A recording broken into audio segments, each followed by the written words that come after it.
নমস্কার বন্ধুরা, আজ আবার ফিরে এলাম। আজকের আলোচনা হচ্ছে দেবী তারার ভুল পুজোর পরিণতি কী হতে পারে, ভুল সাধনের পরিণতি বা কী হতে পারে, এই নিয়ে কথা বলবো। প্রথমেই বলি যে আমরা সকলেই করোনা ভ্যাকসিন নিয়েছিলাম। এখন সকলেই বলবে হ্যাঁ নিয়েছিলাম, টিকা তো ভালো জিনিস, শরীরে উপকার হয়, করোনা হতে দেবে না। হ্যাঁ, সে তো ঠিকই, করোনার টিকা ভালো জিনিস, কিন্তু মনে রাখতে হবে ওই ভালো জিনিস বা ভালো টিকার জন্য আপনার হাতে একটা ইঞ্জেকশন দেওয়া হয়েছিল। ইঞ্জেকশনটা দেওয়ার ফলে আপনার হাতে ফুলে গিয়েছিল, হাতে ইঞ্জেকশন গেছে, হাত ফুলে গেছে, হাত ব্যথা হয়েছে।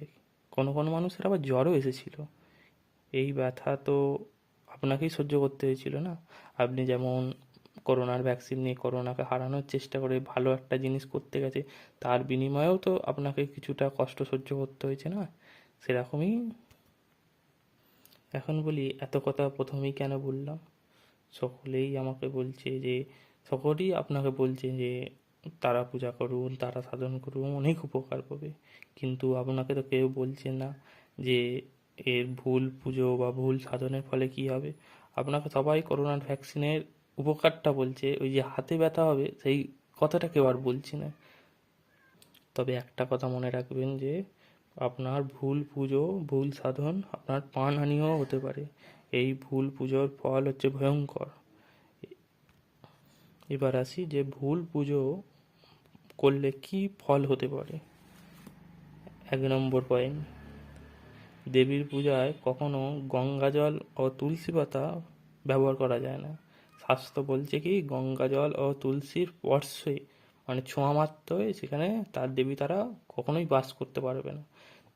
তুলসী পাতার ঘ্রাণ গন্ধে চণ্ডী রুষ্ট হয়, তাই শক্তি পূজায় তুলসীর ব্যবহার নিষিদ্ধ করা আছে।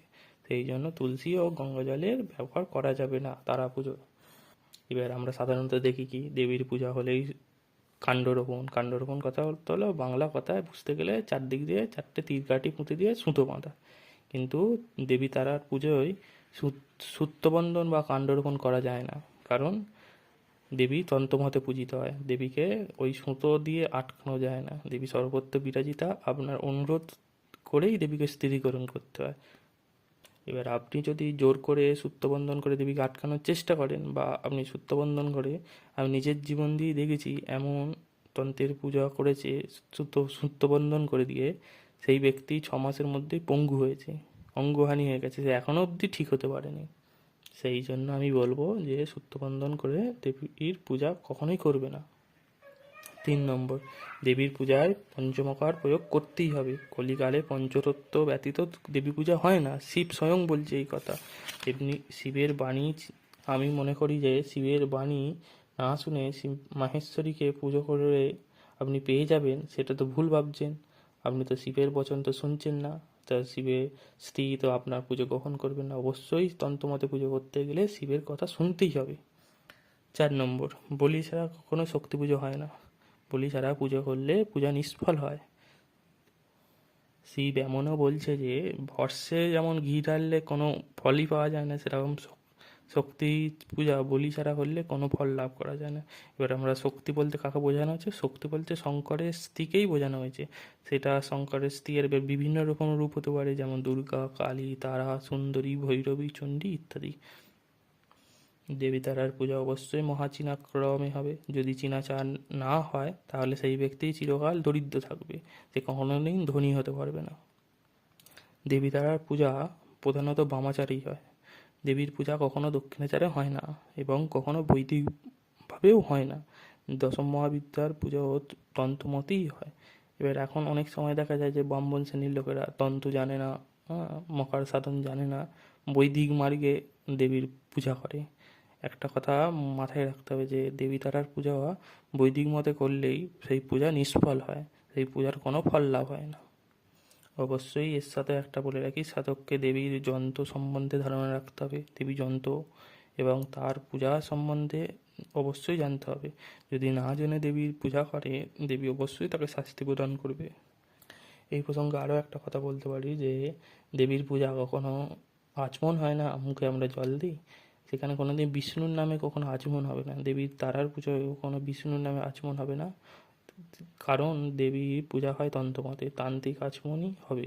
আবার একটু তুমি সাধক বর বা সাধারণ মানুষ যখন আবার সাধন করবে, মানে একটু উঁচু লেভেলের সাধন করবে, তখন ওই দেবীর নামেই আচমন হয়।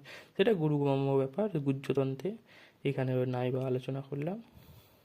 অবশ্যই দেবীর পূজায় রহস্য পূজা করতে হবে।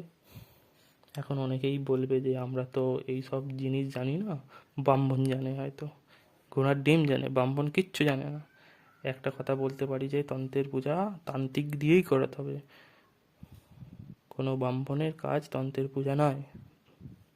এই পূজা পুরোহিতদের জন্য নয়, পুরোহিতেরা এই পূজার নিয়ম তথ্য কিছুই জানে না।